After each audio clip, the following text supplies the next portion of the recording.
ഇല്ലേ, ഞാൻ വെച്ചാൽ ഞങ്ങൾ റിട്ടയർമെന്റ് പ്രോഗ്രാമിന് പോകാം. എൻ്റെ ഒരു കാര്യങ്ങളൊക്കെ കഴിഞ്ഞു കേട്ടോ. അപ്പം നമ്മളിന്ന് പോകുന്നത് ട്രെയിനിലാട്ടോ. പ്രോഗ്രാം വൈകുന്നേരം 4 മണിക്കാട്ടോ തുടങ്ങുക. അതുകൊണ്ട് തന്നെ നമ്മൾ ഉച്ചത്തെ ട്രെയിനിലാട്ടോ പോയത്. കയറുമ്പോൾ വിൻഡോ സീറ്റിൽ ഇരിക്കുന്നതായിരുന്നു കേട്ടോ വിചാരിച്ചത്. പക്ഷെ എനിക്ക് ആ സീറ്റ് കിട്ടിയില്ലേ. അങ്ങനെ പിന്നെ ഒരു സീറ്റെങ്കിലും കിട്ടില്ലെന്ന് വിചാരിച്ച് സമാധാനിച്ചു കേട്ടോ. തിരൂർ സ്റ്റേഷനിൽ എത്തിപ്പിക്കും എൻ്റെ മുടി ആകെ പാറി പറഞ്ഞു കേട്ടോ. അവിടെ നേരെ ഒരു ചായയും പരിപ്പടിയും കഴിച്ചു കേട്ടോ. സ്ഥലം തീരെ പരിചയമില്ലാത്തതുകൊണ്ട് നമ്മളെ കൂട്ടാൻ അവിടുത്തെ ചേച്ചി ഏട്ടനും വന്നിട്ടുണ്ടായിരുന്നേ. നമ്മള് പ്രോഗ്രാം തുടങ്ങുന്ന സ്ഥലത്ത് എത്തിട്ടോ. നമ്മളെത്തിയപ്പോൾ അവിടെ ആരും എത്തിയിട്ടുണ്ടായിരുന്നില്ലേ. ഇത് പറഞ്ഞാൽ ഈ ഒരു കായലരികത്ത് ഇങ്ങനെ ഒരു സംഭവം നടക്കുന്നത് എനിക്ക് ഒത്തിരി ഇഷ്ടപ്പെട്ടു കേട്ടോ. കാരണം നല്ല രസം ഉണ്ടായിരുന്നേ. കുറച്ചു നേരമൊക്കെ ഞാൻ കായൽ നോക്കിയിരുന്നേ. അങ്ങനെ പിന്നെ കായലൊക്കെ നോക്കി നിൽക്കുമ്പോഴാട്ടോ അവിടെ കോഫി കൊടുക്കണ്ടായിരുന്നേ. അപ്പൊ ഞാൻ അവിടെ നിന്ന് കോഫിയും കുടിച്ചു. അങ്ങനെ പിന്നെ നമ്മുടെ ആന്റി എത്തിട്ടോ. ഈ ആന്റിയുടെ റിട്ടയർമെന്റ് പ്രോഗ്രാമിലാട്ടോ നമ്മളിന്ന് വന്നത്. അപ്പൊ ആന്റി ഗവൺമെന്റ് ഹോസ്പിറ്റലിൽ LHA ആയിരുന്നു കേട്ടോ. നമ്മൾ അവിടെ ആദരിക്കാനായിട്ട് എല്ലാവരും നിൽക്കുമായിരുന്നു കേട്ടോ. അങ്ങനെ ഞാനും ഇവിടെ നോക്കി നിൽക്കുമായിരുന്നു. ഒരു 5 മണിയൊക്കെ ആകുമ്പോൾ എല്ലാവരും എത്തി തുടങ്ങിട്ടോ. അങ്ങനെ പിന്നെ നമ്മുടെ പ്രോഗ്രാം സ്റ്റാർട്ട് ചെയ്തു. നമ്മുടെ കസിൻ ചേച്ചിമാരൊക്കെ ഉണ്ടായിരുന്നേ. അപ്പൊ അവരോടൊക്കെ ഞാൻ വർത്താനം പറഞ്ഞിരിക്കുന്നു. അവരോടൊക്കെ ഒരു ഹായ് പറയലൊക്കെ ഉണ്ട് കേട്ടോ.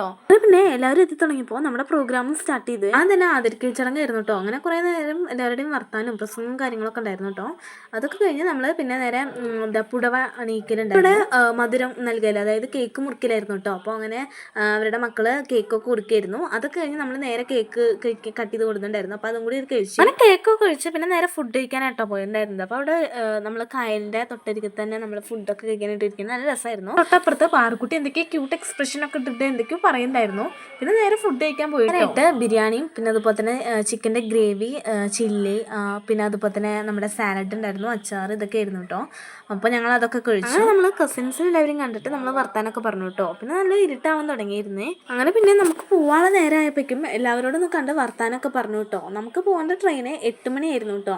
അങ്ങനെ നമ്മൾ എല്ലാവരും കണ്ട് വർത്താനൊക്കെ പറഞ്ഞ് യാത്രയൊക്കെ പറഞ്ഞ് നമ്മൾ നേരെ പോകാൻ തുടങ്ങി. ഒടുക്കത്തെ ബ്ലോക്ക് ആയിരുന്നു കേട്ടോ. സത്യം പറഞ്ഞാൽ അവിടെ നിന്ന് ഒരു ഓട്ടോ പോലും കിട്ടാത്ത അവസ്ഥയായിരുന്നു. അങ്ങനെ നേരെ നമ്മൾ ബസ് പിടിച്ച് നമ്മൾ തിരൂരെത്തിട്ടോ. അങ്ങനെ നമ്മൾ ടിക്കറ്റ് ഒക്കെ എടുത്ത് നേരെ ഷൊർണൂർക്ക് പോകാൻ വെയിറ്റിംഗിലായിരുന്നു.